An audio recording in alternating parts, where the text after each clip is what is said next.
Hello and welcome to another Game Nexus Mame review. Today we're going to be taking a look at Bionic Commando, released in 1987. This game was released on 68,000 CPU based arcade hardware. For some reason it was known as top secret in Japan. The most distinguishing characteristic of this game is its hero, Super Joe, who actually has a bionic arm that extends and can be used to attack enemies and lift yourself up to the next platform. Plus you could also swing across a gap with it as well. This game was released on the arcade in 1987. Then of course it had a few ports that were just straight ports. On the consoles, all you saw was the 1992 Game Boy version. In 2005 it was released on the PlayStation 2 and Xbox under the Capcom's Classic Collection. And in 2006 you got the Capcom Classics Collection remixed on the PSP. Then of course, in 1987 it was released on the Atari ST computer. It was released in 1987 on the Commodore Amiga as well. In 1988 you got your Commodore 64, Sinclair ZX Spectrum, and Amstrad CPC releases, along with your Commodore Amiga Gold Hits Volume 1 as well in that same year. Then there were a few sequels to this game actually. In 1988 you got your NES version, which was more or less a sequel to this game since it had a different hero and really different graphics. And of course in Japan that game was called Top Secret Hitler's Revenge, but you know, that name would never fly here in the USA. That game actually, most recently in 2008, got what was called Bionic Commando Rearmed, which was a remake of the NES version of the game with enhanced graphics. It used the whole 2.5D graphics where it's 3D graphics but a 2D perspective. Then in 2000, Bionic Commando Elite Forces came out for the Game Boy Color. And in 2008, a whole 8 years later, you get your Bionic Commando for the modern systems, the PlayStation 3, the Xbox 360, and the PC, of course. And I might not have mentioned it, Bionic Commando Rearmed came out for the PC as well. My main gripe with this game has to be that you cannot jump. Sure, the bionic arm thing is kinda nice, but it really doesn't make up for not being able to jump for certain things like when you get hit by it, when you see an enemy shooting you, being able to jump over their bullets would have been kinda nice. And another gripe I have with this game is you can't aim. The only actual aiming you can do in this game at all is if you bend over and you get lower shots. But you can't aim your weapon up to shoot enemies that are like flying above you or up above you, which really would have been nice. As you see, you can swing on the thing, as I had mentioned earlier, which does come into play like once you're accustomed to it. That's one thing about this game that I definitely have to say. It has that same kind of feel like Ninja Gaiden, the arcade version.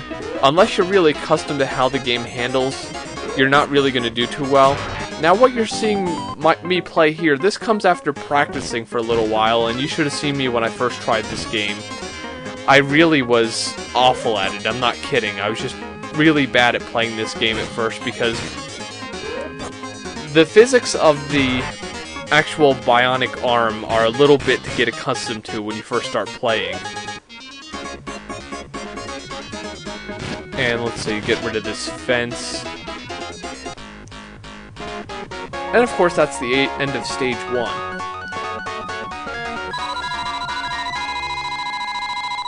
The character model himself, he kind of looks a bit like Duke Nukem to me, if he had blue hair instead of blonde hair and a green vest on. Another thing that annoys me a bit, you might have seen me get attacked by them a few times.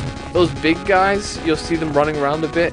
If they're too close to you, they have this sharp bayonet that they have, and as you just see when I get killed there, if you don't have enough room between you and them, they will stab you with the bayonet, which just get a bit annoying. Actually, many Capcom employees consider this to be one of the most difficult Capcom games ever released in the arcades, and that idea still stands true to today. The character here, Super Joe, his arcade debut was not this game. It was actually Commando, released in 1985. That's where he actually made his first start. And this game does, at times, get annoyingly hard. Like, if you're not really a seasoned arcade player, just like with Ninja Gaiden, I don't recommend this game.